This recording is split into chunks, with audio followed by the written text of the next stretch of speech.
Assalamu Walaikum. Hello friends, how are you? Welcome back to my another video.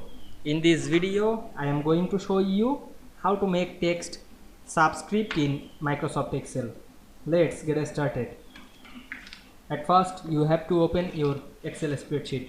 Now we want to make the text subscript. At first, select initial, then write anything. Now I am write H2O.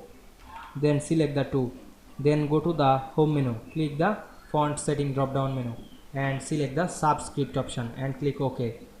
Then click outside and again click this cell. You can increase the font size.